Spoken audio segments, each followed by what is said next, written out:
অনেক বড় ক্ষতি। আল্লাহর নবী সাল্লাল্লাহু আলাইহি সাল্লাম বলছে, মসজিদের মধ্যে ছটফট করে ওই ব্যক্তি যে মুনাফিক। পরিষ্কার হাদিস। নবীজি বলছে, মসজিদে মুনাফিক তেমন, খাঁচার মধ্যে পাখি যেমন। মসজিদে মুমিন তেমন, পানির মধ্যে মাছ যেমন। আল মুমিনু ফিল মসজিদ কাসসামাকে ফিল মা ওয়াল মুনাফিকু ফিল মসজিদ কাত্তাইরি ফিল কাফাস।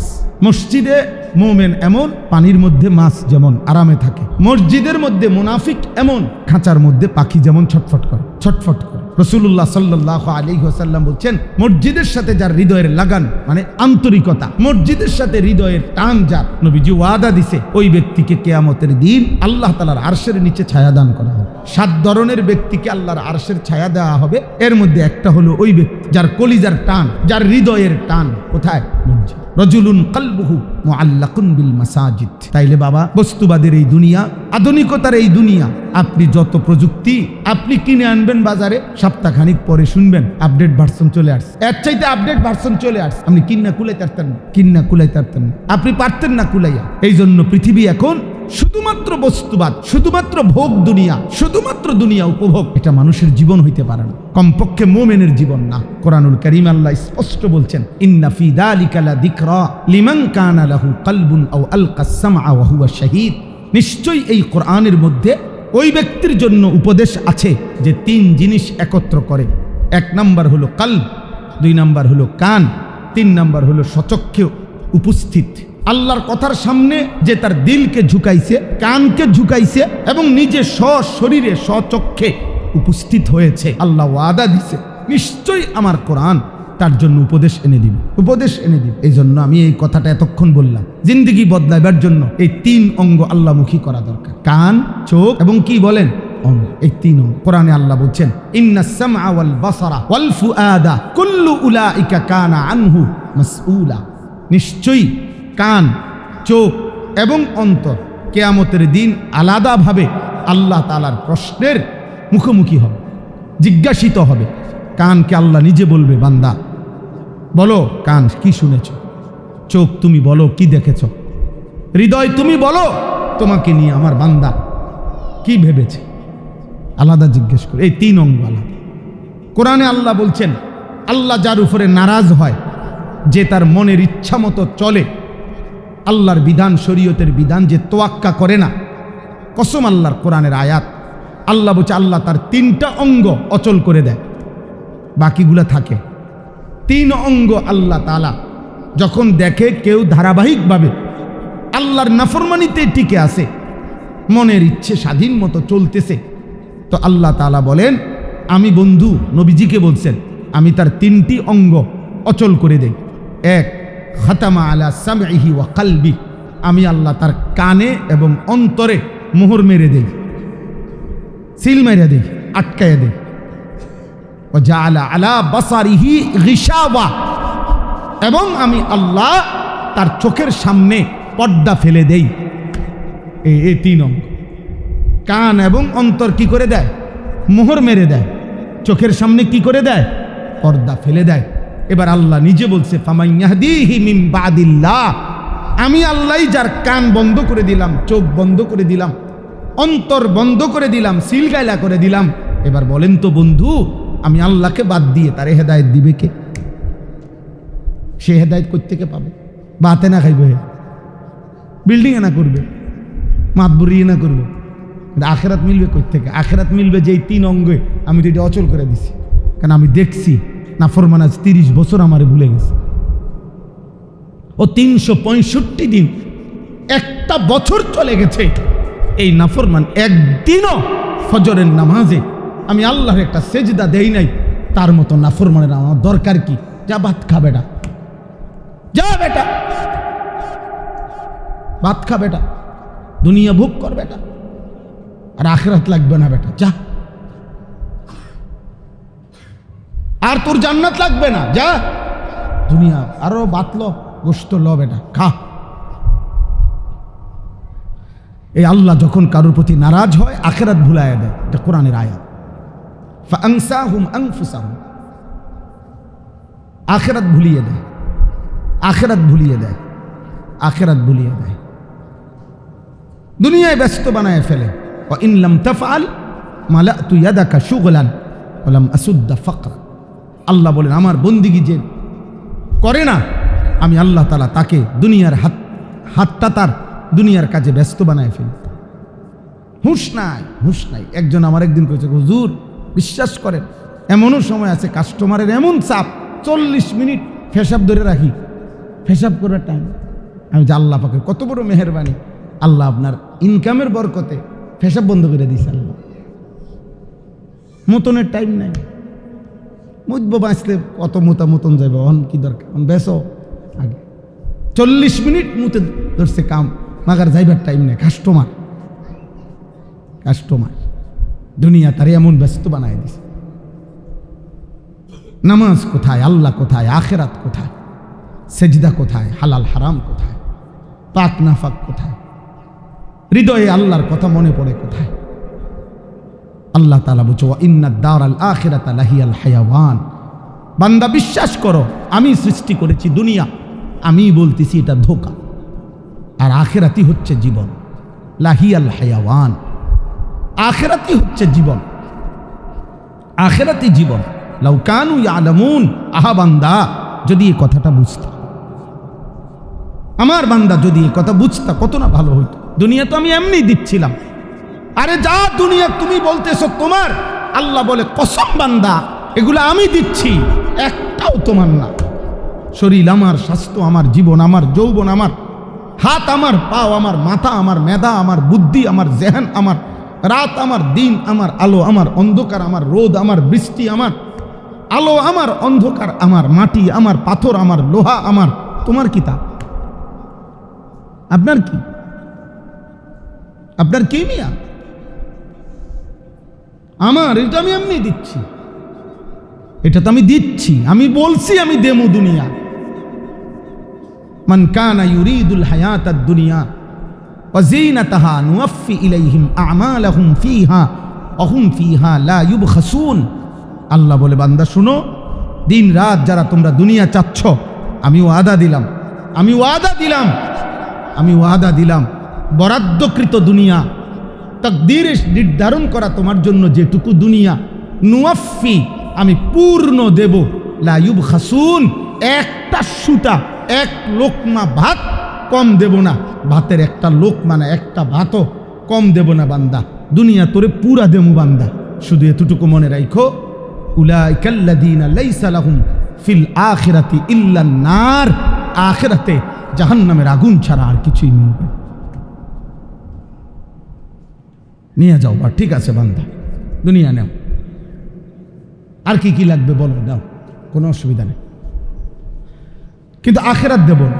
উলাইকাল্লাযীনা লাইসা লাহুম ফিল আখিরাতি ইল্লান নার, আখিরাতে মিলবে না আগুন ছাড়া আর কিছু, আগুন ছাড়া আর কিছু মিলবে না। দোস্ত এটাই ইসলাম। এই ইসলাহি মাহফিল কি বলতে চাইছিলাম, ইসলাহ মানে সংশোধন করা, জিন্দিগির গতি ঠিক করা, জীবনের রোখ ঠিক করা। আমি কেউই একদিনে জুনায়েদ বাগদাদি হয়ে যাবে না, আমি বলি না। জুনায়েদ বাগদাদি নিজে কোনো একদিনে হয়েছে না। হ্যাঁ, বাইজিদ বুস্তামি হয়ে যাইতে একদিনে বলি নাই আপনারে, বাইজিদ বুস্তামি একদিনে হয় নাই। এটা কোনো তাবিজ না, এটা কোনো ফু না যে আমি সবার একটা ফু দিয়া দিলাম আর আপনি আব্দুল কাদের জিলানি হয়ে যাবেন। আব্দুল কাদের জিলানি নিজে কি ফু দিয়া নি হয়েছে না মেহনত দিয়া? কথা বলেন না। বড় পীর আব্দুল কাদের জিলানি রহমতুল্লাহ আলাইহি সাইয়্যিদুল আউলিয়া, আউলিয়াদের সর্দার হয়েছে ফুঁতে, হাজার রাতের কান্নাতে, হাজার রাতের কান্না। আমরা কিতাবে স্পষ্ট পড়ছি, তৎকালীন বাগদাদের বাদশাহ, মুসলিম জাহানের বাদশাহ বড় পীর আব্দুল কাদের জিলানি রহমতুল্লাহ আলাইহিকে বলছিলেন, গাইলান, এই জিলানি যে বলে মানে গাইলান মূলত এলাকার নাম, আরবি উচ্চারণটা হলো গাইলান, ফার্সি হলো জিলান। তো এই গাইলান যে শহরটা মানে যে এলাকাটা, ধরেন একটা প্রদেশ, এইটা বাদশাহ বলছিল বড় পীর আব্দুল কাদের জিলানি রহমতুল্লাহ আলাইহিকে যে হজরত আমি আপনাকে এই পুরা গাইলান প্রদেশটা হাদিয়া হিসাবে, উপঢৌকন হিসাবে, রাষ্ট্রীয় তোহফা হিসাবে আপনাকে আমি দিলাম, আপনি যদি সানন্দে গ্রহণ করতেন। আমরা কিতাবে পড়ছি, উনি বলছেন বাদশাহ, আল্লাহ তাআলা পুরা দুনিয়াটাকে বলছে মাতাউদ দুনিয়া কালিল। শুনেন, বলছে পুরা দুনিয়া এবং দুনিয়ার সমস্ত কিছু আল্লাহ একসাথ কইরা আল্লাহ কোরআনে বলছে কালিল, সামান্য। তাহলে পুরাটা সৃষ্টি জগৎ হইল সামান্য। সেখান থেকে আপনি বাগদাদের যেতুটুকুর সীমানার বাদশাহ, আপনি কোনো পুরা দুনিয়ার বাদশাহ না, আপনি একটা নির্দিষ্ট সীমানার বাদশাহ। তো সেইটা আরো কম, পুরাটাই যদি হয় কম, তো ওইখান থেকে আপনি যে দূর পাইছেন এর দূর আরো কম। আর ওইখান থেকে আপনি আমারে যে দূর দিতে চাইতেছেন যে এলাকাটা, এটা আরো কম। তো আমি পুরা দুনিয়াও কম, আপনার রাজত্ব তার চাইতে কম, আমারে যেটুক দিতেছেন এটা তার চাইতে কম। উনি বলছেন আজ 62 বছর, 60 বছরে লাগাতার আমি রাত্রি গভীরে তাহাজ্জুদ নামাজ পড়ে আমি আরশে আজিমে মালিকের কাছে জান্নাতের যেই বিশাল সাম্রাজ্য আমি তৈরি করার চেষ্টা করলাম, আমি বুঝি এই সামান্যটুকু দুনিয়া দিয়া আমার এই 62 বছরের হায়াতের আখেরাতের এই অর্জন ফেলে দেব? আপনি আমার ব্যাককল ঠাউরাইছেন, আপনি আমার বেউকুফ পাইছেন মিয়া। আপনি কি দিয়ে আমার কি নিতে চাইতেছেন? আপনি আমার একটা অঞ্চলের অল্প কুদ্দুর দিয়া আমার জান্নাতের এই বিশাল সাম্রাজ্য নিতে চাইতেছেন? আমি এত বোকা না। এই তখন তিনি বলছিলেন, হে বাদশাহ, আল্লাহর কসম, রাত্রি গভীরে তাহাজ্জুদ নামাজ যখন আমি পড়ি, আমার এই কপালটুকু যেই মাটিটাতে লাগে, এই মাটি যেটুক কপাল লাগে শুধু, উনি বলছে আল্লাহর কসম, এটুকু মাটির দাম আমার কাছে গোটা কায়নাতের চাইতে বেশি দাম। কারণ ওইটুকু মাটিতে মাথা রাখলে আমি আমার রবের সান্নিধ্য পাই, আমি আমার রবের সান্নিধ্য পাই। আল্লাহ নবী সাল্লাল্লাহু আলাইহি ওয়াসাল্লাম হাদিসে পাকে ইরশাদ করেছে, আকরাবু মা ইয়াকুনুল আবদু মির রাব্বিহি ওয়া হুয়া সাজিদ।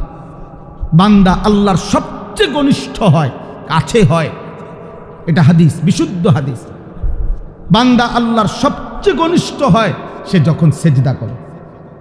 সেজদার চাইতে নৈকট্য বান্দার আল্লাহর সাথে, খোদার কসম, আর কিছু না। আল্লাহর নৈকট্যের সবচেয়ে আমল, কাছে যাওয়ার সবচেয়ে আমল কোনটি? সেজদা, নামাজের সেজদা।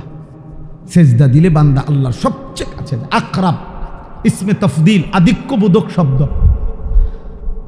আমার শায়েখ আল্লামা মুফতি মুশতাকুন নবী কাসিমি হুজুর সবসময় এটা বলে যে বান্দা যখন সেজদা দেয়, আল্লাহ তখন মহব্বত কইরা পিঠে মাথায় যেন কুদরতিভাবে হাত বুলায় দেয়, আদর করে দেয়, আদর করে দেয়।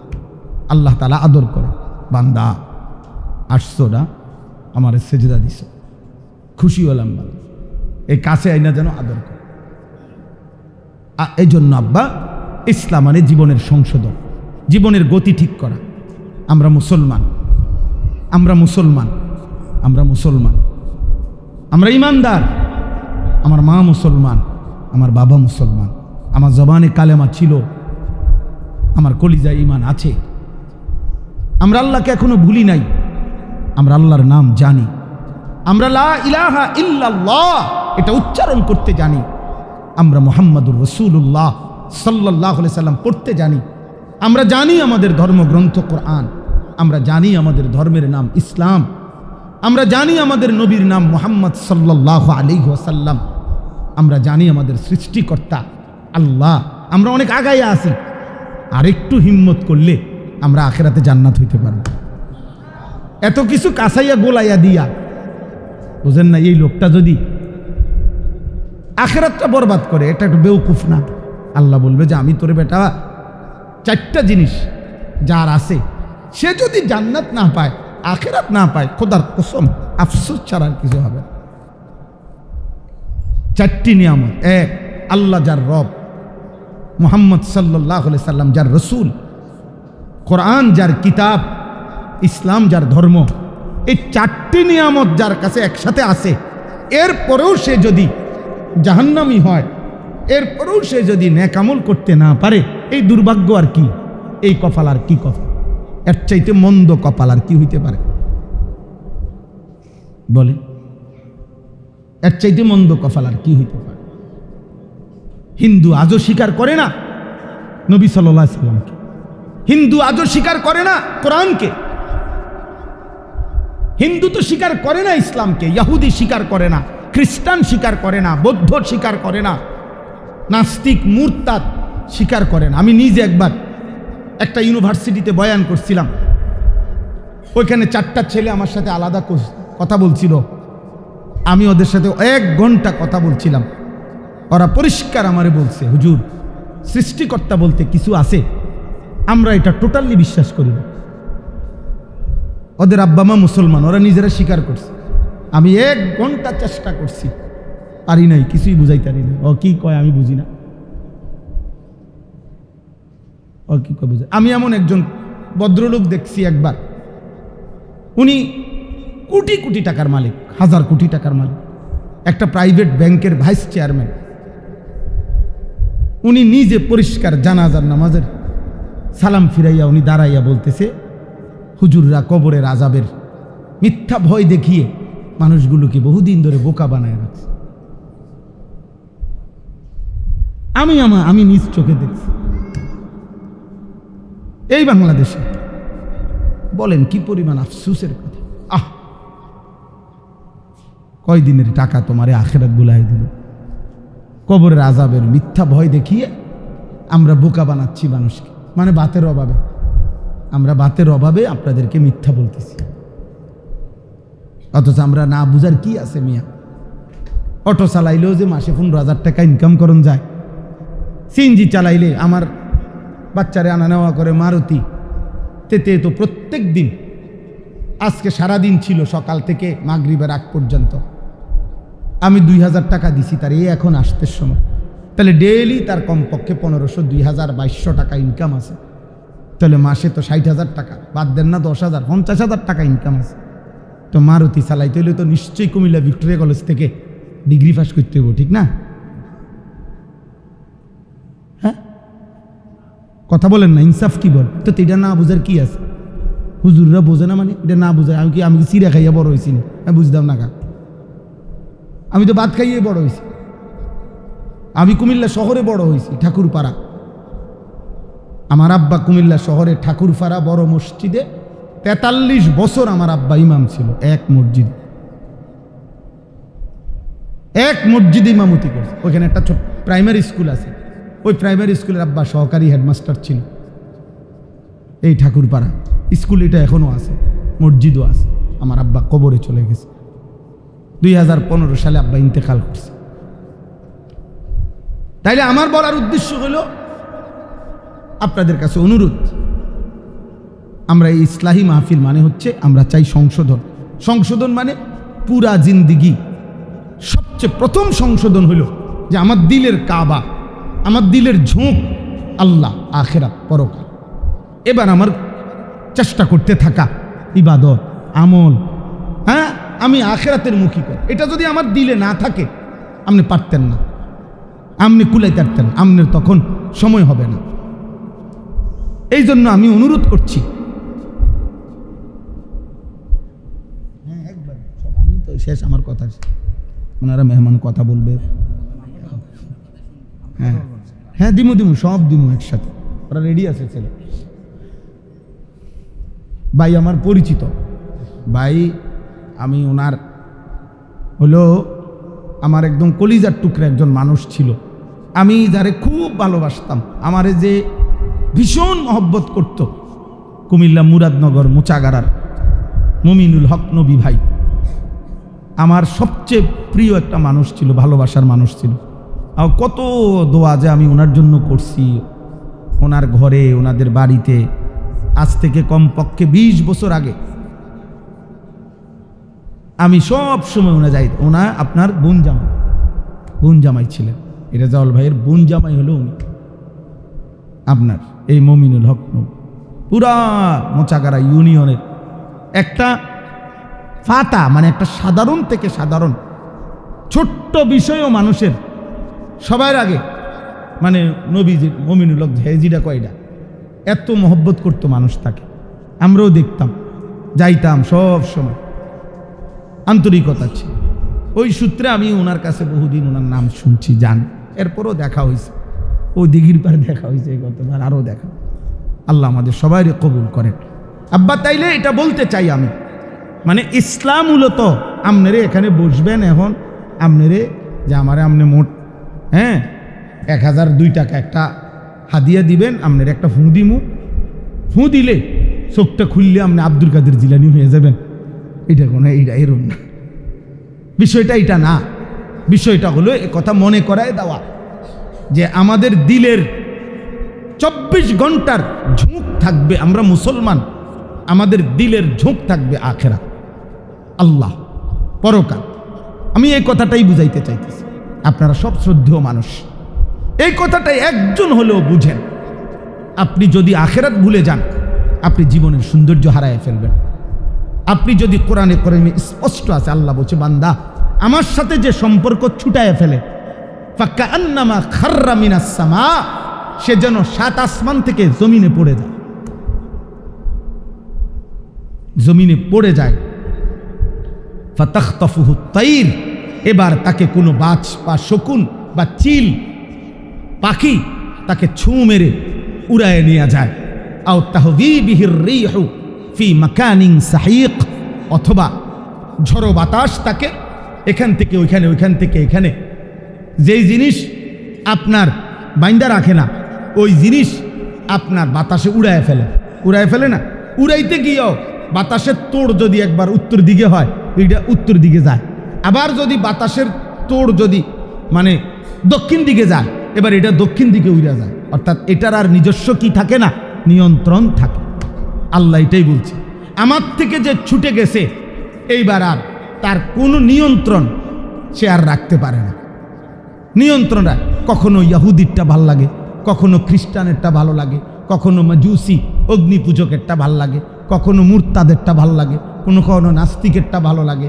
হেতের আর কোনো কি নাই, স্থিরতা নেই। তার তো কেন্দ্র হারায় ফেলছে। কেন্দ্র তো ছিল আল্লাহ, তার তো কেন্দ্র ছিল রাসূলুল্লাহ সাল্লাল্লাহু আলাইহি ওয়াসাল্লাম। হযরতে উসমান আমরা কিতাবে পড়ছি, হযরতে উসমান রাদিয়াল্লাহু তাআলা আনহু, নবী সাল্লাল্লাহু আলাইহি ওয়াসাল্লাম ওনাকে পাঠাইছিলেন হুদাইবিয়ার সন্ধির সময় মক্কার কাফের কুরাইশদের সাথে সন্ধি চুক্তির ব্যাপারে কথা বলার জন্য। তখন এই কথা বলতে গিয়ে উনি যখন দেখা করতে গেছে মক্কার কাফেরদের সাথে, নবীজি হুদাইবিয়া নামক জায়গায় সাহাবাদেরকে নিয়ে অপেক্ষারত ছিলেন। 1400 বা 1500 সাহাবী, 6ষ্ঠ হিজরিতে, মানে মদিনায় হিজরতের 6 বছরের সময়। তো উসমান রাদিয়াল্লাহু তাআলা যখন মক্কার কাফের নেতৃবৃন্দদের সাথে কথা বলতে গেছে হযরত উসমান, তখন উনার পরনের যে লুঙ্গি এটা ছিল টাকনুর উপরে। তো উসমান রাদিয়াল্লাহু তাআলা ছিলেন ইসলাম পূর্ব যুগেও মক্কার কুরাইশদের একজন সম্ভ্রান্ত নেতা, মানে উনি আগেই নেতা ছিলেন। এই কারণেই নবীজি উনারে পাঠাইছেন যে তোমার কথার একটা ওয়েট আছে, তোমারে হেরা চিনে আগের থেকেই, তুমি একটা নেতৃস্থানীয় মানুষ। আর কাফেরদের একটা রীতি ছিল, তাদের মধ্যে যে যত সিনিয়র নেতা তার পরনের পোশাক, পরনের লুঙ্গি তত বেশি টাকনুর নিচে, তত বেশি নিচে। কারণ উনি বড় নেতা, এই জন্য উনি সবসময় রাস্তা পরিষ্কার করে, কারণ জনগণের সেবক, স্বাভাবিক। তো এই জন্য উনি আপনার এটারে বাড়াইয়া দিয়া, যে দূর বাড়াইয়া নিচে হেঁচড়া, আর এটা যত বেশি নিচে তত বড় নেতা। এটাই কিতাবে লিখছে, এটা তারা বুঝতো। তো যখন আসছে তখন প্রথম মক্কার কাফেররা ওনারে উসমানকে টিটকারি দিছে। উসমান, আমরা কাছে আসিলা যখন, তখন তুমি কত বড় পদে ছিলা, আর অন্ত বোঝা যায় মনো ওয়ার্ড মেম্বারও না, অন্ত বোঝা যায় মনো স্থানীয় কোনো দায়িত্ব নাই, নাহলে লুঙ্গি উঠে গেছে টাকনুর উঠবে। তুমি যদি বড় নেতাই ওইটা ইসলাম গ্রহণের পরে, তাইলে তো তোমার পরনের লুঙ্গি আরো বহুত নিচে থাকতো। তো হেরা মনে করছে উনি আর আগের মতো আর নেতৃত্ব নাই, এই জন্য ওনার পরনের পোশাক কি উপরে উঠে গেছে। তো ওনাকে বলছে যে হায় উসমান, ইসলাম দেখো তোমার আগের নেতৃত্ব কোথায়, আগে তো তুমি আমাদের সম্ভ্রান্ত নেতা ছিলা। এই তখন হযরত উসমান বুঝছে যে ওনার পরনের এই লুঙ্গিটাকে তারা অপমান করছে, যে এটা টাকনুর উপরে কেন। পড়ল, তা হাদিসে স্পষ্ট আছে, উনি জোর আওয়াজে তখন বলছে, লা ওয়াল্লাহি হাদা ইজারু নবিয়্যিনা সাল্লাল্লাহু আলাইহি ওয়াসাল্লাম, বলছে আল্লাহর কসম, খোদার কসম বেটা, আমার ইজ্জত কমে নাই, এভাবেই আমার রসুল, আমার নবী মুহাম্মদ সাল্লাল্লাহু আলাইহি সাল্লাম তার লুঙ্গি পরে, এই জন্য এটা আমার তরিকা, এটা আমার অপমান না, এটা আমার নেতৃত্বের ঘাটতি না, এটা আমার পদ কমে গেছে এটা না, এটা আমার রাসূলুল্লাহ সাল্লাল্লাহু আলাইহি সাল্লামের সুন্নাত। আপনারা অনেক সময় অনেকে মনে করে, দেখবেন হুজুর ছোটখাটো বিষয় নিয়ে আপনারা এত মাতামাতি করেন কেন? আমি ওই দিন একজনকে বলছি, ভাই আপনি ইনসাফের সাথে বলেন, এই শুধু মনে করেন এই টাকনুর নিচে প্যান্ট লুঙ্গি পায়জামা পরা, নবীজি একেবারে বুখারীর হাদিস, সর্বশ্রেষ্ঠ কিতাবের হাদিস, নবীজি বলছেন মা আসফালা মিনাল কাবাইন, যে এই টাকনুর নিচের কাপড় যেটা যায় এটা জাহান্নামে যাবে। নবীজি বলছেন তার 3টা পরিণতি হবে, 1 হাসরের দিন আল্লাহ তাআলা তার দিকে তাকাবে না, 2 গুনাহ থেকে পবিত্র করবে না, 3 তার সাথে আল্লাহ তাআলা কোনো কথা বলবে না। এই যে ব্যক্তির টাকনুর নিচে কাপড় পরে, আল্লাহ রসুল বলছে আল্লাহ তার দিকে তাকাবে না, আল্লাহ তার সাথে কথা বলবে না, আল্লাহ তাকে গুনাহ থেকে পবিত্র করবে না। নবীজি সাল্লাল্লাহু আলাইহি সাল্লাম বলছে শবে বরাত, যেই রাত্রে কোটি কোটি বান্দার গুনাহ আল্লাহ মাফ করে, ওই রাত্রেও যাদেরকে আল্লাহ মাফ করে না তাদের মধ্যে একটা হলো এরা, মুসবিলু ইজারিন, যাদের টাকনুর নিচে কাপড় থাকে। আমার প্রশ্ন হলো, আমনের দৃষ্টি তো এটা সামান্য, তো এটার সামান্য, এটার শাস্তি এরকম কথা বললো কেন? নবীজি এত সিরিয়াস বললো কেন? হ্যাঁ, যদি এটা এমন হইতো যে এটা সামান্য একটা বিষয়, এটার গুনার কারণে 2টা থাপ্পড় দিব সর্বোচ্চ, অথবা একটা ঠেলা দিতে আরে, গাড় ধাক্কা দিতে আরে, এর বেশি না। কিন্তু এটা কি? তাহলে বিষয়টা কি ছোট? আপনি বলেন না এটা ছোট? তাহলে আজকে আমি এই ইসলামী মাহফিলটা চিনাইতে চাইলাম আপনাদের কাছে, এটা খুব ফায়দা। আমাদের শ্রদ্ধেয় কামাল মামা আমাদের অনেক পুরাতন মহব্বতের মানুষ, একসাথে উমরার সাথী, আল্লাহর ঘরের সাথী একসাথে। এই কারণে আরও বারবারই আমারে আসতে বলছে, নিজের ব্যস্ততায় আসতে পারি নাই, কিন্তু আজকে আসলাম। আপনাদের যারা আছেন আপনাদের কাছে আমার এই প্রথম এই কথাটা, ইসলাম মানে হলো সংশোধন, সংশোধন মানে হলো আপনার জিন্দিগির প্রথম কাজ, আপনার জীবনের রুখ ঠিক করা, জীবনের গতিপথ ঠিক করা। আপনার এই কথা মনে রাখা, আমি আখেরাতের যাত্রী, আমি আমার আল্লাহর বান্দা, আমি আমার রসুল সাল্লাল্লাহু আলাইহি সাল্লামের উম্মত, আমি ইসলামের সন্তান, আমি মুসলমানের সন্তান, আমি আল্লাহর কোরআনের অনুসারী। অতএব চলার পথে ত্রুটি হবে, চলার পথে ভুল হবে, চলার পথে হোঁচট খাবেন, কিন্তু ঘুরে দাঁড়াইতে হবে আবার পুনরায়, কারণ আমাকে যাইতে হবে আমার আসল গন্তব্য আখেরাত। কোথায় বলেন না? আখেরাত। অতএব আপনি থেমে গেলে হইতো না, আপনি মিথ্যাকে, চুরি, সুদ, কিস্তি, হারাম, জিনা, ব্যভিচার, মদ, জুয়া, অস্থিরতা, আপনি এটাকে জিন্দিগির সাথে মিশাইয়ে দিয়েন না, এটা মিশাইয়ে দিয়েন না, এটা মিশাইয়ে দিয়েন না, এটা লানতের উপযুক্ত, লানতের। এখানে স্পষ্ট কোরআনে আছে, আল্লাহ তাআলা বলছে আলা লানাতুল্লাহ আলা জালিমিন, পাপীদের উপরে আল্লাহর লানত, পাপীদের উপরে আল্লাহর লানত। প্রত্যেক পাপী জালেম, আমিও আপনিও, যেই পাপ করে সে মূলত জালেম, আর আল্লাহ বলে জালেমদের উপরে লানত, পাপীর উপরে লানত। নবীজি সাল্লাল্লাহু আলাইহি সাল্লাম বলছেন লাআনাল্লাহুল খামরা ওয়া শারিবাহা ওয়া মুবতাআহা ওয়া বাঈআহা ওয়া আসীরাহা ওয়াল হামিলাতা ইলাই ওয়াল মাহমুলাতা ইলাই। নবীজি বলছে মদ, মাদক জাতীয় যত দ্রব্য, নেশা জাতীয় দ্রব্য, তার উপরে আল্লাহর লানত।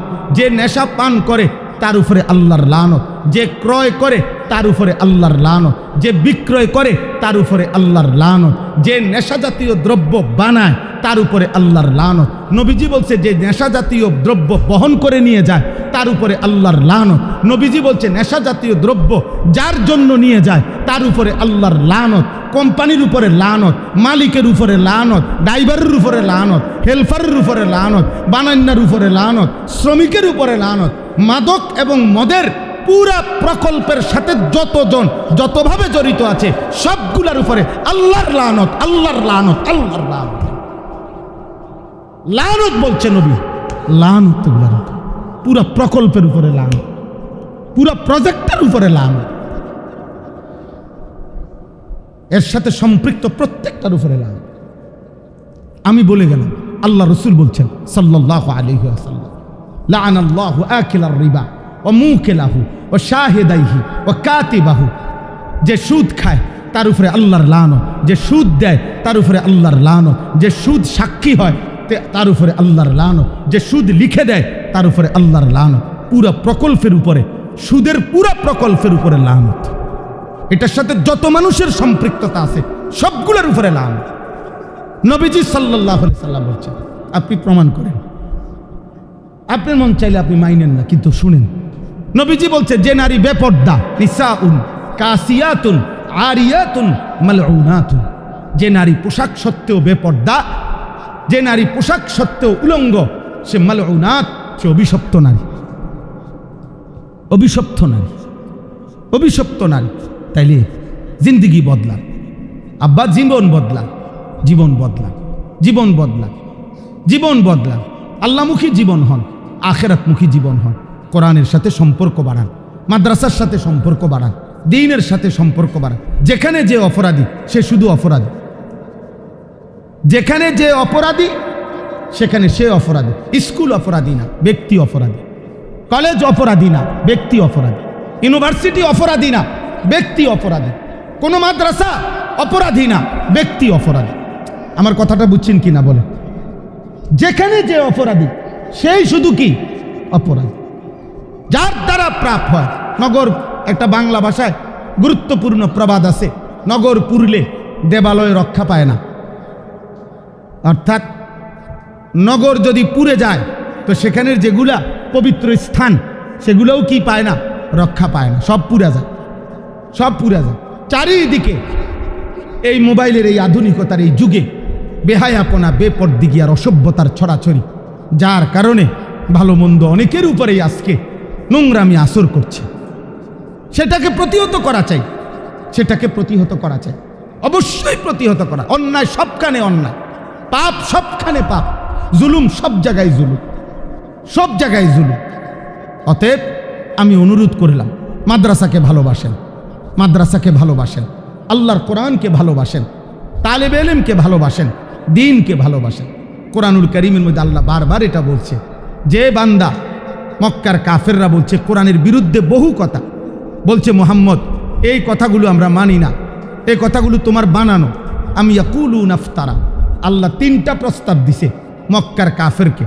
এক, হয়তো এরকম একটা পুরা কোরআন তোমরা বানাও, যদি না পারো 114টি সূরার মধ্যে 10টা সূরা তোমরা বানায় দাও।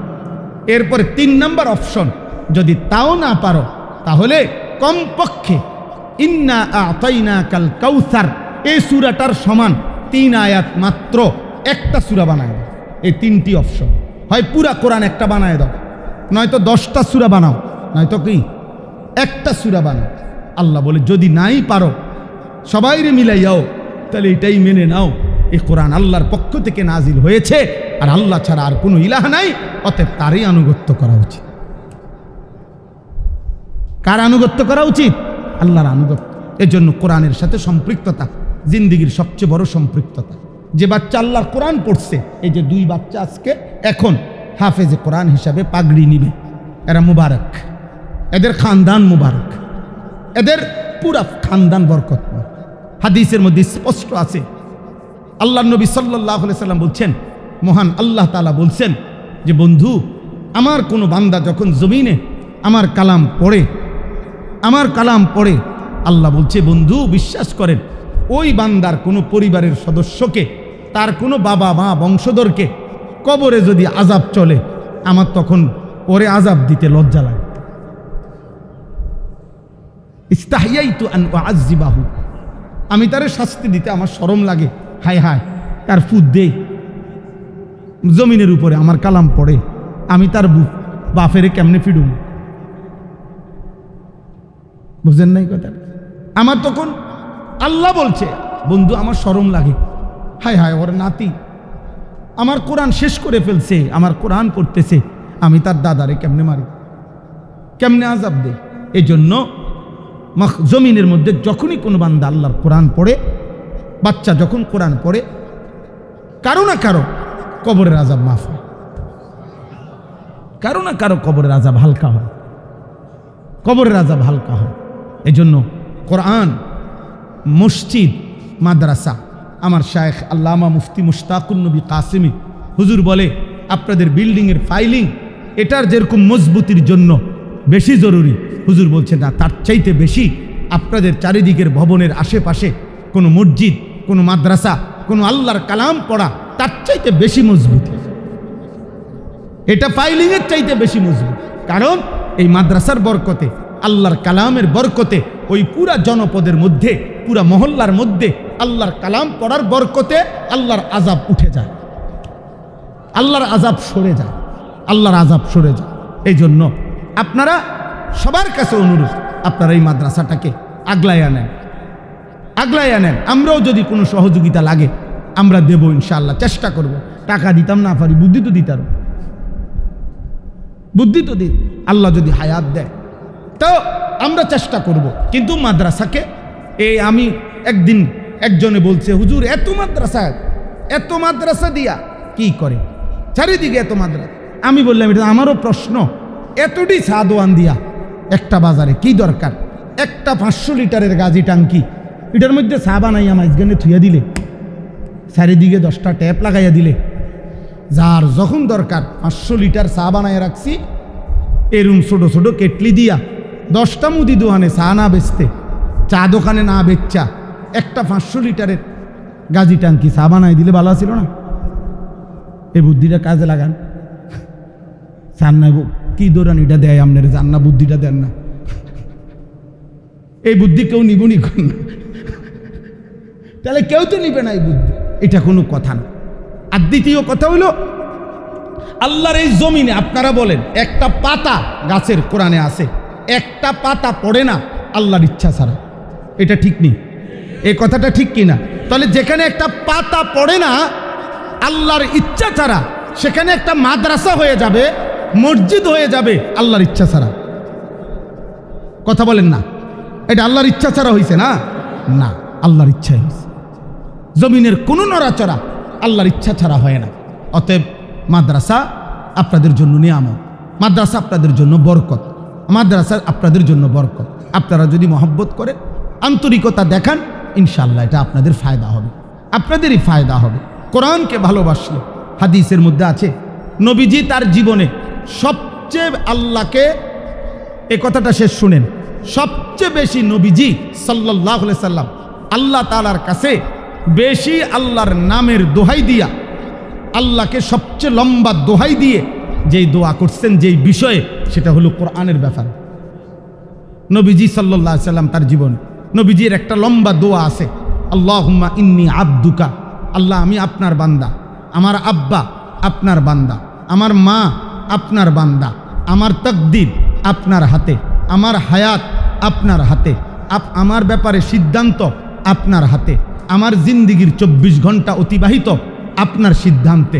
আল্লাহ আমি আমার এই সমস্ত নেয়ামত স্বীকৃতি দিয়ে আপনার নামে, যেই নাম আপনি কিতাবে উল্লেখ করছেন, যেই নাম আপনি নবীদেরকে শুনাইছেন, যেই নাম আপনি সৃষ্টি জগৎকে শুনাইছেন, যেই নাম আপনি তাকদীরে লিখে রাখছেন, যেই নাম আপনি আপনার কাছে রাখছেন, আপনার যত নাম আছে সমস্ত নামের উসিলা দিয়া আমার বাবা মা, আমার বংশের সবার অক্ষমতার গোলামির স্বীকৃতি দিয়ে আমি আপনার কাছে একটা জিনিস চাই, আল্লাহুম্মা জাআলিল কোরআনা রবিআ কলবি, আল্লাহ এই কোরআনকে আপনি আমার হৃদয়ের বসন্ত বানিয়ে দেন। আমার হৃদয় যেন বসন্তের ঝিরঝিরে বাতাস আমার হৃদয়ে যেন বইতে থাকে কোরআনের মাধ্যমে। কিসের মাধ্যমে? এই জন্য নবীজি সবচেয়ে বেশি দোহাই দিয়া জীবনে যেই দোয়াটা চাইছেন আল্লাহর কাছে, সেটা হলো কোরআন। কোরআন যেন আমার হৃদয়ে থাকে 24 ঘন্টা, 24 ঘন্টা, 24 ঘন্টা। কোরআনবিহীন জিন্দিগি সুন্দর কোনো জিন্দিগি না, সুন্দর কোনো জিন্দিগি না, কোরআনবিহীন জীবন। যে জীবন আল্লাহর কোরআন আব্বা একটাবার হইলেও ভাইবেন। আর যদি কোনোদিন বলতেও না পারি, বললাম 60 বছর, 40 বছর, 45 বছর, 20-25 বছর আপনি কিংবা আপনার পরিবারের সদস্য সন্তানের 16 বছর পড়ছে, 12 বছর পড়ালেখা করছে, কতজনের সন্তান আপনি পড়ছেন, কিন্তু আল্লাহর কোরআনের একটা পৃষ্ঠা দেখে দেখে শুদ্ধ পড়তে পারেন না। যার দেওয়া চোখ দিয়া এত কিছু পড়লেন, যার দেওয়া হাতে কানে, যার দেওয়া জিহ্বায়, উনি যদি জিজ্ঞেস করে বান্দা আমার দেওয়া চোখে আমার কালাম একটা পৃষ্ঠা দেখে দেখেও পড়তে পারো না, আপনি কি জবাব দিবেন? ইনসাফ করেন না আব্বা, বলেন না আপনি কি বলবেন? আপনি কি বলবেন? আমার দেওয়া জবান, আমার নামটা, আমার কালামটা একটা পৃষ্ঠাও তুমি পড়তে পারো না দেখে দেখেও, কি জবাব দিবেন? এই জিন্দিগির জবাব কি? জবাব দিতে পারতেন না, আটকাইয়া যাবে, আটকাইয়া যাবে। এই জন্য ওই জিন্দিগি ব্যর্থ জিন্দিগি, যে জীবন আল্লাহর কোরআন পড়তে জানে না, চোখ থেকেও পড়তে জানে না। আমাদের সাথে সুদর্ণপুরে এক সাথী, এক হাফেজ এতেকাফ করে রমজানের শেষ 10 দিন, আজকে 4 বছরের মতো। ও হাফেজ মুআজ্জম ওর নাম, ও অন্ধ, একদম অন্ধ, কিন্তু বাংলাদেশে শত শত হাফেজে কোরআন, হাফেজ আব্দুল হক সাহেবের তত্ত্বাবধানে ওই হাফেজ সাহেব মস্ক করায় বাংলাদেশে শত শত হাজার হাজার হাফেজ ওনার কাছে কোরআনুল কারীমের শুদ্ধ তেলাওয়াত শিখে মিয়া শিখে। আমি মসজিদে হারামে, আল্লাহর ঘর কাবার মসজিদে মক্কায় আমি নিজে দেখছি অন্ধ লোক কোরআন শরীফ হাতে নিছে, বুঝছেন? তো কোরআন শরীফ কি এটা তাকাইয়া দেখি, এটার ভিতরে কোনো লেখা নাই, তো কিরে এটা কি? তো কয় এইটাই কোরআন শরীফ। আরবিতে জিগাইলাম, উনি বললেন যে এই যে এখানে ছোট ছোট বুটা বুটা আছে, এগুলা কয় যে হুজুর এটাই কোরআন শরীফ। হ্যাঁ, তো পরে আমি বললাম যে এটা মানে এটা অন্ধদের, হ্যাঁ কি ব্রেইলি বুক, জি এ ব্রেইলি বুক, অর্থাৎ কোরআন শরীফটা ওইভাবে আর কি অন্ধদের উপযোগী করে বানান। মসজিদে হারামে আছে শাকিল ভাই, এরকম বড় বড় যেটি একটু লম্বা লম্বা এগুলা। তো আমি বললাম হেরে আপনি এটা পড়তে পারবেন? হ্যাঁ, তো উনি বলল যে আপনি একটা পৃষ্ঠা খুলে আমার হাতটা লাগায় দেন, মানে ওর হাত যে এই 3-4টা পৃষ্ঠা আমি এরকম উল্টাইয়া ওর হাত শুধু লাগায়, এমনি এমনি হে লাগায়, পুরা ওই পৃষ্ঠা তেলাওয়াত করে। এমন সুন্দর পড়া, এমন সুন্দর পড়া। আমি তখন সাথের সাথীদেরকে বললাম, হায় আল্লাহ তাআলা কিয়ামতের দিন ওরে দেখাইয়া বাকি করে জিগাইব, আমার অন্ধ বান্দা আমার কোরআন পড়ে এভাবে তুমি কি করছিলা বান্দা? আপনি কি বলবেন? আপনারা কি বলবেন? আল্লাহ আমাদেরকে হেফাজত করেন। অতএব আমার কথা শেষ, 10টা মিনিট সময় অপেক্ষা করে মহব্বতের সাথে আমরা এই মাদ্রাসার আজকের এই মোবারক আয়োজন, 2 জন ছাত্রকে পাগড়ি দেয়া হবে। আসলে হাফেজে কোরআনের এই পাগড়ি, এটা তো দুনিয়াবি একটা সামান্য মূল্যায়ন, কিন্তু মূল মূল্যায়ন হাফেজে কোরআনকে কি মূল্য আল্লাহ তাআলা আখিরাতে দিবেন। নবীজি বলছেন তার বাবা মাকে নূরের মুকুট পরানো হবে। কেমন আলোকিত? তো নবীজি বলছেন, এটা উদাহরণ দিয়া, যে মনে করেন এই যে গড়টা, এই মসজিদটা, এটা মনে করেন একবারে চারিদিকে এমনভাবে আটকাইছে যে একটা সুতা আলো বাইরে যাওয়ার সিস্টেম নাই, ধরেন, বুঝছেন না আমার কথাটা? তো এই এরকমভাবে নিশ্ছিদ্র একটি কামরা যদি বানানো হয়, বানাইয়া এবার আসমানে যে সূর্যটা জ্বলে আলো দেয়, এই সূর্যটাকে হুবহু নিয়া এটারে যদি এই রুমটার ভিতরে জ্বালায় রাখে, পুরা আলোকিত। আচ্ছা বলেন তো এই রুমটার কি পরিমাণ আলো হবে? বুঝেন নাই কথাটা? যেখান থেকে 1 ফোঁটা সূর্যের আলো বাইরে যাচ্ছে না, পুরাটা আলো এই রুমটায়, সূর্যের পুরা আলো। বিজ্ঞানীরা কোথায় 9 কোটি 30 লক্ষ মাইল কত কিছু বলে, এইগুলোর হিসাবে কত দূর থেকে আলো যদি সকালবেলা এত পৃথিবীকে আলোকিত করে দেয়, সেই সূর্যটা যদি কামরায় ঢোকে এইটার ভিতরে, তো কি পরিমাণ আলো হবে? এই কসম আল্লাহ।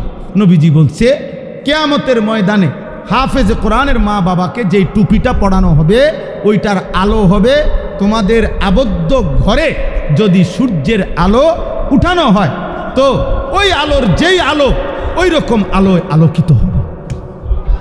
এরপরে নবী সাল্লাল্লাহু আলাইহি ওয়াসাল্লাম বলছেন, এরপরে বলছেন ফামা যন্নুকুম বিল্লাযী আমিলা বিহাযা মানে নবীজি মহব্বতের যেন জোশ উঠছে, জোশে কইল, আচ্ছা বাবা আমার মর্যাদা যদি হয় এই, তো যে কোরআন পড়লো, আমল করলো, মানলো, এবার তুমি বলো তার মর্যাদা কি হবে। আমি রসুলও কইতাইলাম না, খোদ আল্লাহ জানে কি মর্যাদা তারে দিব। কোরআনুল কারীমে আল্লাহ তাআলা এই তিনটি অঙ্গের প্রতি যত্নবান হওয়ার জন্য আমাদেরকে বিশেষভাবে দিক নির্দেশনা দিয়েছেন এবং আলাদাভাবে বলছেন, কুল হুয়াল্লাযী আনশাআকুম ওয়া জাআলা লাকুমুস সামআ ওয়াল আবসারা ওয়াল আফইদা কালীলাম মা তাশকুরুন। হে নবী, আপনি বলুন, আল্লাহই তোমাদেরকে সৃষ্টি করেছেন এবং তিনি তোমাদের জন্যে কান, চোখ এবং অন্তর বানিয়েছেন। ওয়া জাআলা লাকুমুস সামআ ওয়াল আবসারা ওয়াল আফইদা, এই তিনটি অঙ্গ আল্লাহই বানিয়েছেন তোমাদের জন্য। অথচ এই তিনটি অঙ্গ পূর্ণ চালু থাকা সত্ত্বেও তোমরা আল্লাহ তাআলার শুকর আদায় করছো কম। এটা শতভাগ বিবেকহীন কাজ। কান যার আছে, চোখ যার আছে, অন্তর যার আছে, এই তিনটি অঙ্গ যার সচল, সেই ব্যক্তি আল্লাহকে না চিনার, অকৃতজ্ঞ হওয়ার কোনো যুক্তি নেই, কোনো কারণ থাকতে পারে না। যার কান আছে, চোখ আছে, দিল আছে, সে আল্লাহকে উপলব্ধি না করা, অন্তরে কানে আল্লাহর কথা না শোনা, চোখ দিয়ে আল্লাহর আয়াত না দেখা, আল্লাহর কুদরত না দেখার কোনো যুক্তি নেই, কোনো যুক্তি নেই। এই জন্য আল্লাহ বলেন, আল্লাহই তোমাদের চোখ, কান এবং অন্তর দিয়েছেন, বানিয়েছেন। অথচ তোমরা এই তিনটি অঙ্গ তোমাদের থাকা সত্ত্বেও তোমরা তার শুকর আদায় করছো কম। তোমরা গাফেল, তোমরা অমনোযোগী। এজন্য কোরআনুল কারীমে স্পষ্ট আছে সূরা আরাফের মধ্যে, যত লোককে আল্লাহ তাআলা জাহান্নামে ফেলবে পৃথিবীর শুরু থেকে শেষ পর্যন্ত, সমস্ত জাহান্নামী মানুষের আল্লাহ তাআলা পরিচয় দিতে গিয়ে আল্লাহ তাআলা স্পষ্টভাবে কোরআনে বলছে যে এই নাফরমানগুলো যাদেরকে জাহান্নামে ফেললাম, এদের মূল অপরাধ কি? আল্লাহ বলেন, তারা এই তিনটি অঙ্গ যথাযথ কাজে লাগায়। তারা তাদের দিল আমি আল্লাহর কথা শুনে নাই, তারা কানে আমার কথা শুনে নাই, দিল দিয়ে ভাবে নাই, চোখ দিয়ে আমার আয়াত, আমার কুদরত দেখে নাই। লাহুম কুলুবুল লা ইয়াফকাহুনা বিহা, আল্লাহ তাআলা বলেন এই জাহান্নামীদের দিল ছিল কিন্তু আমি আল্লাহকে নিয়ে ভাবে নাই। ওয়ালাহুম আযানুন লা ইয়াসমাউনা বিহা, এদের কান ছিল কিন্তু আমি আল্লাহর কথা শুনে নাই। ওয়ালাহুম আ'য়ুনুন লা ইউবসিরুনা বিহা, আল্লাহ তাআলা বলেন এদের চোখ ছিল কিন্তু এরা আমার আয়াত, আমার কুদরত এরা দেখে নাই। এই তিনটি অঙ্গকে যথোপযুক্তভাবে আমি আল্লাহর জন্য না ব্যবহার করাতে আজ আমি তাদেরকে জাহান্নামে ফেললাম। আর এতটুকু বলে শেষ করে নাই, বরং আল্লাহ তাআলা সাংঘাতিকভাবে বলছে, উলাইকা কাল আনআম, এরা জানোয়ার। এই মানুষগুলো মূলত জানোয়ার, আনআম চতুষ্পদ জন্তু। এই জন্য দিলে যার আল্লাহর ভাবনা আসে না, ও জানোয়ার। কানে যে আল্লাহর কথা শুনে না, ও মূলত জানোয়ার। চোখ যার আল্লাহর আয়াত আর আল্লাহর কুদরতের দিকে পড়ে না, ও মূলত মানুষরূপী জানোয়ার। আল্লাহ যেন বলতেছে, যদি শুনো যে রাগ করছে জানোয়ার কওয়াতে, তাহলে আরো নামাই দিবা। বালহুম আদাল, কবে না না সরি, আপনি মনে একটু মাইন্ড করছেন জানোয়ার করা বলাতে, না না দুঃখিত, বলতে ভুল হয়েছে, আপনি জানোয়ারের চাইতে নিকৃষ্ট। আপনি ছাগলও না, মানুষও, আপনি হাফ প্যান্টও না, ফুল প্যান্টও না, আপনি কোনো কামের না, আপনি কিছুই না। কারণ কোনো লোক মানুষও না, ছাগলও না, এরপরে কোনো আইটেম নেই। এটা মানুষও না, জানোয়ারও না, তৃতীয় কোনো জিনিসের কোনো নাম নাই। ওই আপনি বলতে পারতেন, আপনি এটা কী করবেন? গাছ, মাছ, আর কি করবেন? বুঝেন না এই হিসাবটা? হয় বলবেন মানুষ, নয় বলবেন জানোয়ার। আর যদি তার চাইতে নিচে নামায় দেয়, এবার আর কোনো আইটেম নেই। মানুষ এবং জানোয়ারের মাঝখানেও কিছু নাই, মানুষ এবং জানোয়ারের পরে এই জাতীয় আইটেমের অন্য কিছু নেই। এই জন্য আল্লাহ বলছে বালহুম আদাল। তাইলে এটা পরিষ্কার কোরআনের আয়াত। ওয়ালাকাদ যারানা লিজাহান্নামা কাসীরাম মিনাল জিন্নি ওয়াল ইনস। আল্লাহ বলেন কোটি কোটি মানুষ এবং জিন দিয়ে আমি জাহান্নামকে পূর্ণ করব। আর ওই মানুষগুলো এই যারা তাদের কান, চোখ, অন্তর কাজে লাগায় না। এটা সাংঘাতিক কথা। এই জন্য আল্লাহ বলছেন এরা জানোয়ার অথবা তার চাইতে নিকৃষ্ট। উলাইকা হুমুল গাফিলুন। তা আল্লাহ যদি বলে এরা কাজ লাগাইল না কেন, কান, চোখ, অন্তর, এদের এই আচরণ জানোয়ারের মতো হয়ে গেল কেন? আল্লাহ বলে মূল কারণ হচ্ছে এরা ছিল গাফেল। এরা গাফেল। মূলত গাফেল মানে কি? তারকু শাইএ আমাদান,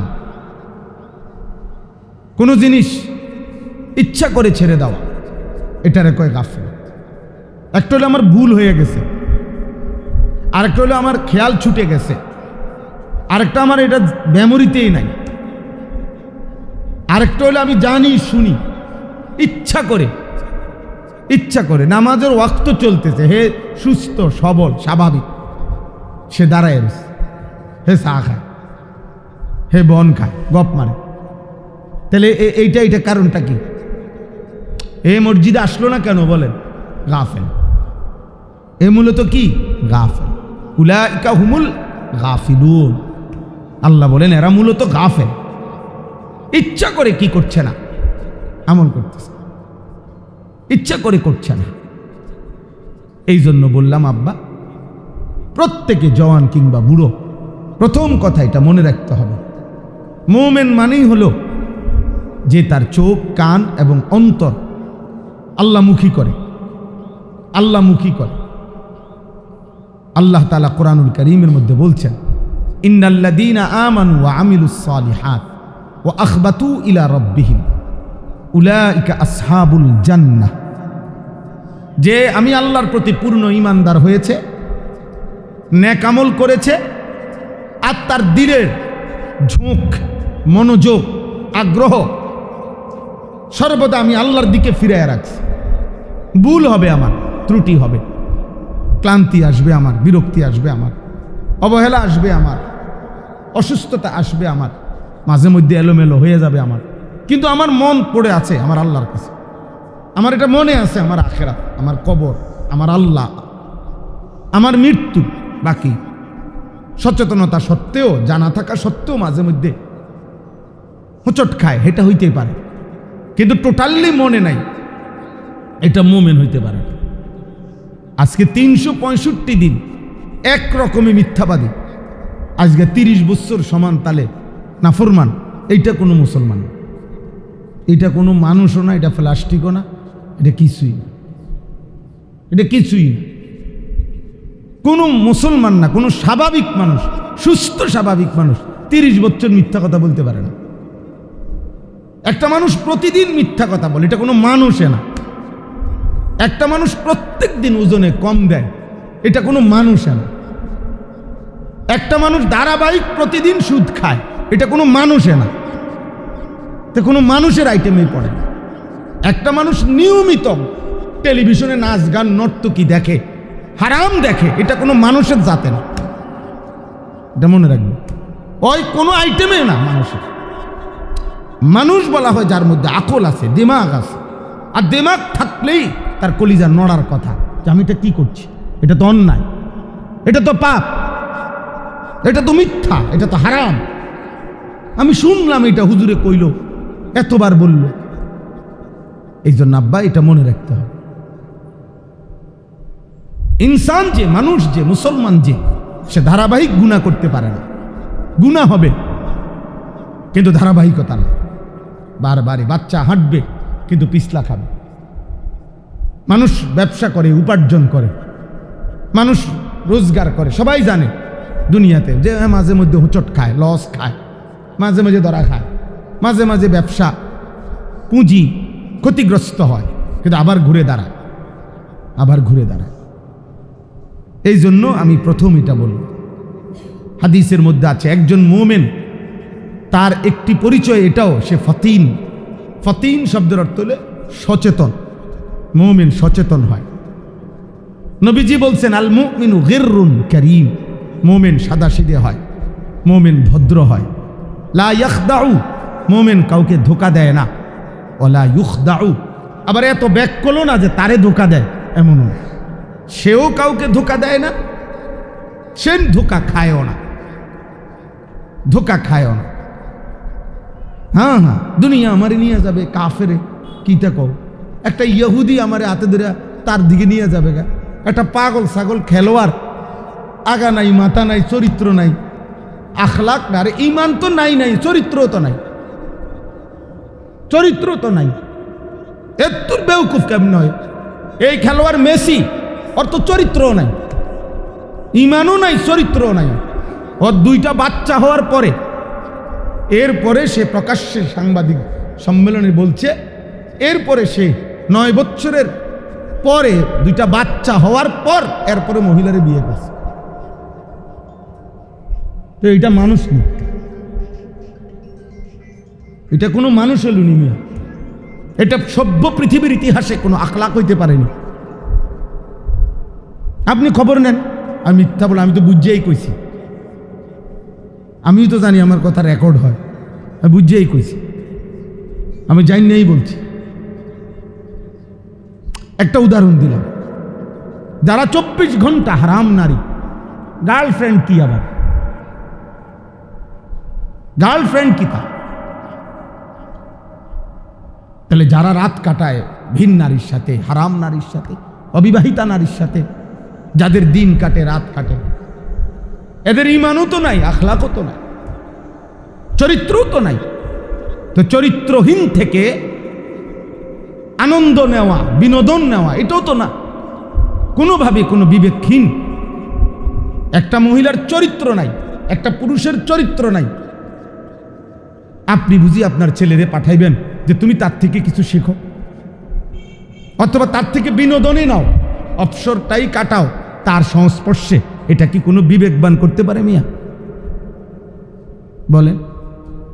এই জন্য আব্বা এটা জরুরি, এই 3 অঙ্গ কাজে লাগানো, চোখ, কান এবং অন্তর, এটা কাজে লাগানো চাই, কাজে লাগানো চাই।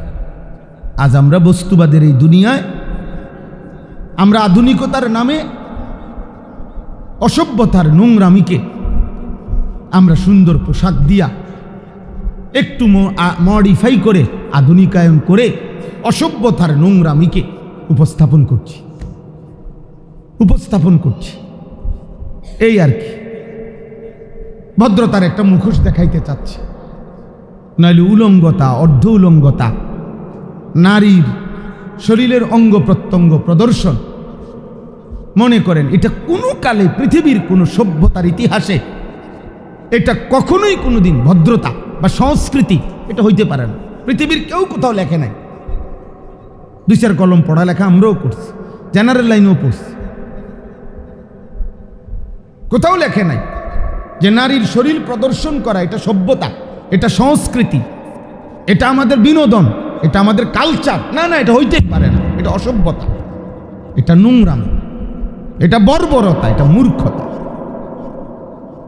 মূল কারণ হলো আমাদের দিমাগ কাজ করে না, আমাদের দিল কাজ করে না। আমরা মনে করতেছি যে নতুন করে আধুনিকতার সাথে আমরা মিশে যাই। না, শেষ পর্যন্ত দিন শেষে, ওই দিন আমি খুলনা মাহফিলে গেছি, তো মাহফিলওয়ালারা আপনার শেষে বলতেছে, হুজুর একটা আলাদা, রাত 12টা বাজে গেছে, একটা বিশেষ একটা হোটেল হুজুর নিরিবিলি আপনার জন্য আমরা খানার আয়োজন করছি। চলেন। তো গেছি, আর বললো যে হুজুর এটার মধ্যে হান্ডি দিয়া, লাকড়ির চুলা দিয়া গোস্ত রান্ধে, খুব মজা হয়, তো এটি খাওয়াইলো। তা আমি বললাম না, ঠিকই তো আছে। আবার প্রথমতে শুরু হইলো, আর বুঝেন নাই, আধুনিকতা হইতে হইতে এরপরে আর আধুনিকতার আর কোনো কিছু খুঁজে পাইতেছে না, তো আবার আমাদের দেশে কয় যে থুকু দিয়া আবার প্রথম থেকে। তা এখন আইসা কি হচ্ছে, ওই আবার প্রথম থেকে যে চুলা দিয়া, লাকড়ি দিয়া হান্ডি রাঁধছিল, ডেকচিতে গোশত, ওইটাই আবার শুরু হইল। তাইলে এই জন্য বললাম, আমাদের জন্য এটা ভীষণ জরুরি, ভীষণ জরুরি। আল্লাহর কথার প্রতি শুধু এখনকার ওয়াজ না, এত শক্ত কথা বলার উদ্দেশ্য হলো যে মনোযোগ এবং আন্তরিকতা আমাদের জন্য ভীষণ জরুরি। আমরা যদি আমাদের বিবেককে কাজে না লাগাই, আমরা যদি আমাদের অন্তর আল্লাহমুখী না বানাই, আমরা যদি আমাদের কান এবং চোখ আল্লাহমুখী না বানাই, 1 নাম্বার কথা হলো মনোযোগ চাই আল্লাহর প্রতি, আখিরাতের প্রতি। মনোযোগ না দিলে, আপনার দিল যদি আল্লাহমুখী না বানান, আপনি পারতেন না ইবাদত করতে। পৃথিবী এখন ভোগের পৃথিবী, পৃথিবী এখন উপভোগের পৃথিবী, পৃথিবী এখন বস্তুবাদের পৃথিবী, পৃথিবী এখন নিত্য নতুন দুনিয়াকে কত আরামদায়ক ভোগ করা যায়। প্রযুক্তি, আধুনিকতা, যন্ত্রপাতি, মেশিনারি, সব কিছুর মধ্যেই পৃথিবী এখন প্রযুক্তি নির্ভর। তার মানে দুনিয়াকে আরো সহজ, আরো আরামদায়ক ভোগ করার জন্য যা দরকার। আমি সেদিন ঢাকা মোহাম্মদপুর গেছিলাম, তো দেখলাম যে এক ফ্যাক্টরিতে গেছি। ওনারা বলল, হুজুর সিরিয়াল দইরা মানুষ বাংলাদেশে এখন চায়না যাইতেছে। প্রতিদিন শত শত ব্যবসায়ী ব্যবসার আইটেম দেখার জন্য, 3 দিনের ট্যুর, 4 দিনের ট্যুর, 7 দিনের ট্যুরে যাইতেছে। মানে এই পরিমাণ প্রযুক্তি যে যেই কোনো ব্যবসা, একেবারে বুট বেচুন না, মুড়ি বেচুন না, বাদাম বেচুন না, আপনি মনে করেন আখের রস বেচুন না, অত্যাধুনিক প্রযুক্তিগত মেশিন ওদের কাছে আছে। হেরা বুঝাইতে চাইতেছে যে সবাই আপনারা যে যা ক্ষুদ্র কিংবা বৃহৎ ব্যবসা করেন, প্রত্যেকের নতুন নতুন আইটেমের মেশিনারি জিনিস আপনারা আমাদের এখানে সরেজমিনে দেখেন। এই কারণে ওইখানে দেখলাম যে আমাদের দেখাইলো এরকম অফার, যে 4 দিনের অফার, 3 দিনের অফার, 7 দিনের অফার। ব্যবসায়ীদেরকে এই চায়না, শুধু চায়না যাইতেছে। তাইলে বোঝা গেল দুনিয়া বুঝাইবার জন্য, আব্বা দুনিয়াকে আরামদায়ক করার জন্য, দুনিয়াটাকে উপার্জনের মুখী বানানোর জন্য 24 ঘন্টা কোটি কোটি কোটি কোটি মানুষ 2 আঙ্গুলে কম্পিউটার টিপতেছে, 4 আঙ্গুলে টিপতেছে, 4 আঙ্গুলে। মনে করেন এই ইউরোপের, চায়নার কোটি কোটি মানুষ, আরো কত কিছু করা যায়। আমি একজন নির্ভরযোগ্য ব্যক্তির কাছে শুনছি, একজন শিক্ষাবিদ, উনি বলছেন ইউরোপে এখনো অসংখ্য গবেষকদের দুনিয়াবি বিভিন্ন প্রযুক্তি, এগুলা গবেষণার ফাইল জমা আছে, শুধু সিরিয়াল আইতেছে না দেখা উনার নতুন গবেষণাটা কম্পিউটারে শু হইতেছে না। মানে মনে করেন 4G পর্যন্ত দিছে, তো আসলে এর চাইতে অগ্রগামী দ্রুততা অলরেডি কি আছে, ফাইল রেডি হয়ে আছে, শুধু সিরিয়াল নাই। এই পরিমাণ দুনিয়া নিয়ে মানুষ গবেষণা করতেছে। কিন্তু মৃত্যু, আখেরাত, পরকাল, আল্লাহ সৃষ্টিকর্তা, আখিরি গন্তব্য, ওইটাকে একদম আমাদের কাছে আমরা নিজেরা বুঝে নিছি, খুব ছোটোখাটো করে, যার যার মতো করে আখেরাতটাকে আমরা একটা ব্যাখ্যা নিয়ে নিছি। কেউ মনে করে নিছে শুক্রবারে শুধু 2 রাকাত জুমার নামাজ, কেউ মারা গেলে জানাজা পড়া, আর এই মাঝে মধ্যে যারে যেমনি সুবিধা হয় কিছু দান দক্ষিণা করা, এই আখেরাতের জন্য যথেষ্ট। বুঝেন না কথা? আখেরাত মানে উনি বুঝে নিছে এতটুকু। কিন্তু ওনারে এই বুঝ জিজ্ঞাসা করেন যে আঙ্কেল আপনি এই বুঝটা কার থেকে নিলেন, আপনি কার থেকে এটা নিলেন যে শুধুমাত্র শুক্রবারে 2 রাকাত নামাজ, আর কেউ মারা গেলে জানাজা, আর কিছু দান, ধরেন 10,000 টাকা রাখেন, ওখানে কি লাগবে বলেন, ফ্যান, আচ্ছা 4টা ফ্যান আমি দিলাম, দোয়া করেন হুজুর। বুঝেন না কথাটা? ওখানে 2 কাতার টাইলস দিলাম, এই মানে কিছু দান দক্ষিণা। আখেরাত মানে উনি বুঝাইছে 3 জিনিস আখেরাত। শুক্রবারে 2 রাকাত নামাজ একবারে গড়ির কাঁটায়, একটা 25-এ ঢুকবে, একটা 39-এ, 40-এ উনি বাইরে যাবে। যদি কোনো কারণে, ভুল কারণে একটা 30-এর নামাজ যদি 35-এ হয়, ওনার চোখ বড় হয়ে যায়। ইমাম সাহেব সময়ের দিকে খেয়াল রাখলে ভালো হয়। বুঝেন না কথাটা? খটরমটর করে, কারণ ওনারে তো শয়তান ইবলিসে কামড়ায় মসজিদে বসে থাকতে। 5 মিনিট বসে থাকা মানে ওনার অনেক বড় ক্ষতি। লা ইলাহা ইল্লাল্লাহু ওয়াহদাহু লা শারীকা লাহু ওয়া নাশহাদু আন্না সাইয়্যিদানা ওয়া হাবিবানা ওয়া মাওলানা মুহাম্মাদান عبده ورسوله أما بعد فأعوذ بالله من الشيطان الرجيم بسم الله الرحمن الرحيم أم يقولون افتراه قل فأتوا بعشر سور مثله مفتريات وادعوا من استطعتم من دون الله إن كنتم صادقين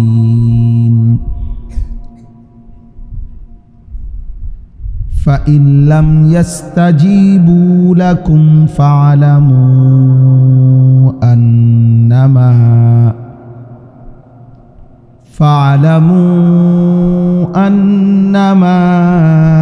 أنزل بعلم الله وأن لا إله إلا هو فهل أنتم مسلمون صدق الله مولانا العظيم وقال نبينا صلى الله عليه وسلم إن الله يرفع بهذا الكتاب أقواما ويضع به آخرين اللهم صل على محمد وعلى آل محمد كما صليت على إبراهيم وعلى آل إبراهيم إنك حميد مجيد اللهم بارك على محمد وعلى آل محمد كما باركت على إبراهيم وعلى آل إبراهيم إنك حميد مجيد سبحانك لا علم لنا إلا ما علمتنا إنك أنت العليم الحكيم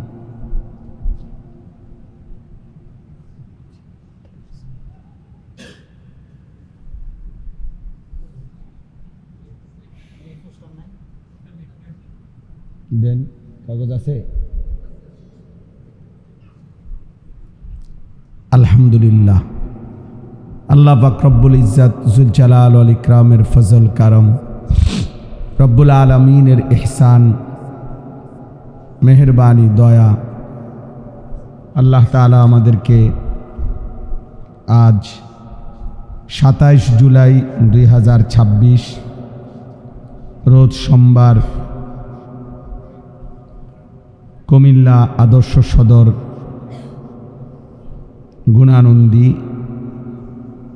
রওজাতুল ফালাহ হাফিজিয়া মাদ্রাসা ও এতিমখানার উদ্যোগে হাফিজ ছাত্রদের পাগড়ি প্রদান উপলক্ষে আজকের এই মোবারক ইসলাহি মজলিসে আল্লাহ তাআলাই আমাদেরকে মাগরিবের নামাজ আল্লাহর ঘর মসজিদে জামাতের সাথে আদায় করে আল্লাহর জন্যই বসবার জমা হওয়ার তৌফিক দান করেছেন আলহামদুলিল্লাহ।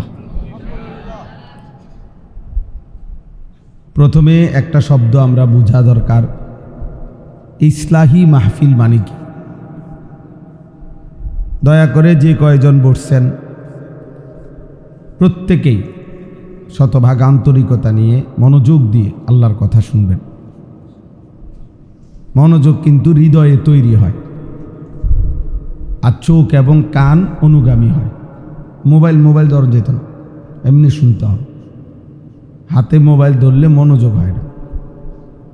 মূলত মনোযোগ প্রথম অন্তরকে ফিরাইতে হয়, এরপরে চোখ এবং কান এই দুই অঙ্গ ওইটার অনুগামী হয়। স্বাভাবিকভাবে মন যেদিকে ঝুঁকে চোখ এবং কানও ওই দিকেই ঝুঁকে। এই তিনটি অঙ্গ একটি আরেকটির সাথে অঙ্গাঙ্গিভাবে জড়িত। যে কোনো কিছু হাসিল করা, ভালো মন্দ যাই অর্জন করার ক্ষেত্রে মানব দেহের এই 3 অঙ্গ একসাথে কাজ করে: চোখ, কান এবং অন্তর। কোনো মানুষ মনে করেন মোবাইলের দিকে তাকায় আছে, তো কানও তার এদিকেই মনোযোগ, অন্তরও তার এদিকেই মনোযোগ। ব্যাপারটা এমন হইতেই পারে না যেমন মোবাইলের দিকে তাকাইয়া ছবি দেখতেছে আর অন্তরে আল্লাহর জিকির করতেছে, এটা সম্ভব। তাইলে এই 3টি অঙ্গ স্বাভাবিকভাবেই একসাথে একমুখী হয়। কোরআনুল কারীমে এই জন্য আল্লাহ তাআলা এই 3 অঙ্গের কথা আলাদাভাবে অনেকবার কোরআনে উল্লেখ করছে। আল্লাহ জানেন। আল্লাহ আমাদের সন্তানদেরকে কবুল করে নেন, আল্লাহ আপনাদের সন্তানদেরকে কবুল করে নেন। আল্লাহ তাআলা আমাদের প্রত্যেককে এখন অনলাইনে অফলাইনে বিভিন্নভাবে কোরআন শরীফ শিখার ব্যবস্থা আছে। 10 মিনিট আপনি ডেইলি পড়েন, 2 মিনিট পড়েন, 1 মিনিটের মাদ্রাসা আছে, 5 মিনিটের মাদ্রাসা আছে। বাংলাদেশে 10 মিনিটস স্কুল আছে অনলাইনে, সারা পৃথিবী বিখ্যাত। তাইলে আপনার 10 মিনিটস মাদ্রাসা পড়ালেখার ব্যবস্থা আছে। আপনি 10টা মিনিট পড়েন, 10টা মিনিট পড়েন, 5টা মিনিট পড়েন, আল্লাহর কোরআন শিখেন, আল্লাহর কোরআন শিখেন, আল্লাহর কোরআন শিখেন। যে যেমনে পারেন সুযোগ করে করে একটু একটু সময় থেকে কোনো না কোনো ফাঁকে আল্লাহর কোরআন পড়ার চেষ্টা করবেন। আল্লাহ আপনাদেরকে তৌফিক দান করেন। যে 2 জন বাচ্চা আলহামদুলিল্লাহ পাগড়ি নিবে, প্রথম হলো হাফেজ মোহাম্মদ রবিউল ইসলাম রাব্বি, দ্বিতীয় হলো হাফেজ মোহাম্মদ আল আমিন হুসেন।